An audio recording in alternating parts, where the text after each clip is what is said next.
Boys, we got UFC 320 this weekend, and like we do for every single one of these pay-per-views, your boy's going to be giving you those rare locks of 320. If you don't know what that means, if you haven't watched any of these legendary videos before, pretty much, I am going to be giving you the secret sauce. I am going to be giving you the locks of UFC 320, the shit that's going to hit no matter what. If you see these on any given gambling website, put the house on it, put the mortgage on it, go into crippling debt, because say it with me, you will become a million quadrillion. All of the nairs you will become, because these are locks. They're going to happen no matter what. With that being said, let's get into the first thing. These aren't like in every single video in any specific order or anything. I just have 5 rare locks for you because it's hard to get more than 5 that are guaranteed going to happen. But with that being said, put your rare locks in the comments below.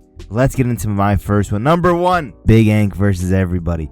Mark my words, during the press conference, Big Ank is going to be against Alex. He's going to be against Yuri. He's going to be against Khalil, Rountree. They will all be firing shots against Magomed and Ankalaev, and he's going to be shooting shots back. And not only that, I guarantee during the press conference, something's going to be said. Maybe even a no shama is going to be said from Ankalaev. And Alex, he's already a little bit too emotional this fight. He's going to stand up. Ankalaev is going to stand up. We're going to have to get security involved because they will go towards each other acting like they're about to fight. Mark my words, that shit's going to happen. That's a lock. There is no doubt in my mind that it's going to be Big Ank versus everyone. And Alex Pereira is going to try to jump Ankalaev during the press conference. Mark my words. I guarantee this is going to happen. Not only because of all the shit that Ankalaev have been saying towards everyone on the roster pretty much, but mainly with the Pereira one. Pereira, again, everyone's been saying this, seems to be very emotional, this fight. I've never seen so much emotion from Alex Pereira in the few years he's been in the UFC than I did when I saw him when he was face-to-face having like a triple translating moment with Magomed and Khalil. I've never seen him so fucking emotional. And it's, I don't know, I don't like it at all. But this could unlock a new mythical fighter of Alex Pereira. So who knows? Let's keep moving down, though, to the second one. Because y'all must have forgot about Patchy Mix. Yes, Patchy Mix was a standing 2x4 against Mario Batista. Y'all must have forgot, though, because that's Mario Batista. You know, I'm feeling like a prime Jamal Hill right now, talking about, you know, I got caught, you got dominated type of moment, you know. I got caught. You got dominated. Patchy Mix, he only lost because it was the UFC jitters. Y'all must have forgot who Patchy Mix is. In all due seriousness, though, Patchy Mix is fighting a KSW fighter. Yes, he had a good career, but is he the level of Patchy Mix? That's the question. And I don't think so. I think Patchy Mix is better. And I think this is like, you know, the reverse of... And I think this is like, you know, the Patchy Mix debut, you know. Jacob is Patchy Mix and Patchy Mix is Mario Batista. We're going to have one of those types of moments from Patchy Mix. And I do think he's getting the finisher. If you guys haven't watched my prediction video, I strongly recommend going and watching that because I got the best predictions on YouTube. But I think Patchy Mix gets it done here. And yeah, I think it's a you must have forgot type of moment. And it's clear that they're trying to get Patchy Mix a win here because they're probably paying him good money. So they want him to be getting a win here and having a good performance. And I think that's exactly what's going to happen. Let's keep moving down to the third thing. Third thing on this list, we will have a most likely multiple contenders of just not just knockout of the year, but devastating knockout of the year. We have a shit ton of contenders on this card. Let's run through them quickly. Edmen Shahbazyan.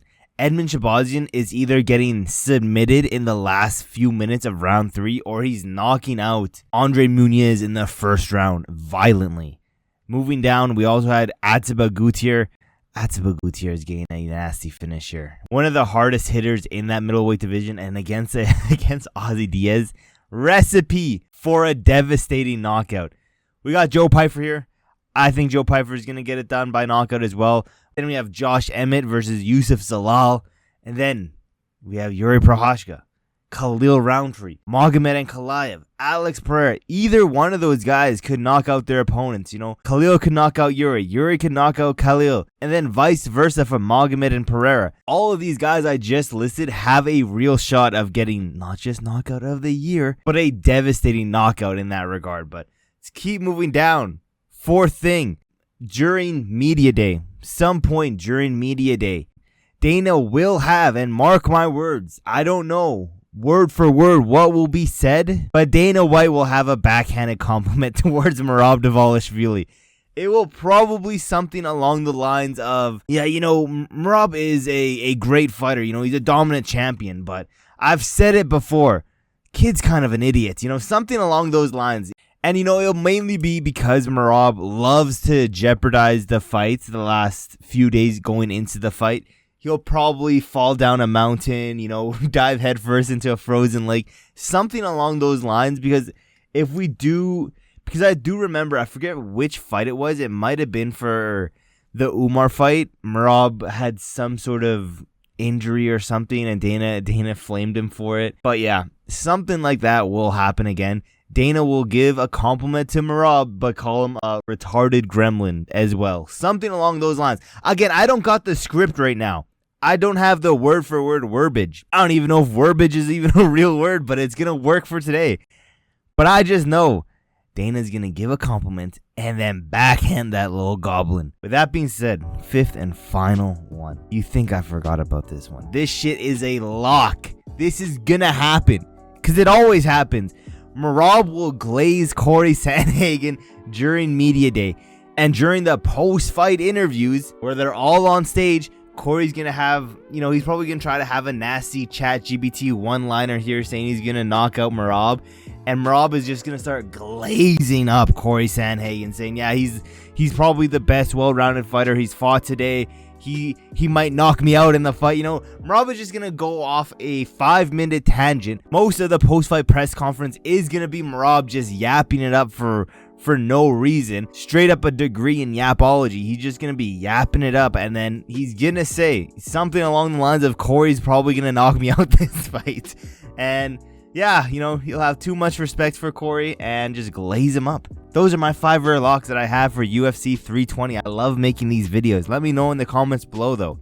Do you guys have any rare locks for yourselves for this card? And, you know, we could have put easy ones like, you know, most of these fights will end by knockout. You know, Khalil Rountree versus Yuri gets fight of the night. You know, we could have had easy ones like that, but no, I bring you guys the rarest locks for UFC 320. Thank you guys for watching to the end of the video, and I will see you guys in my next video.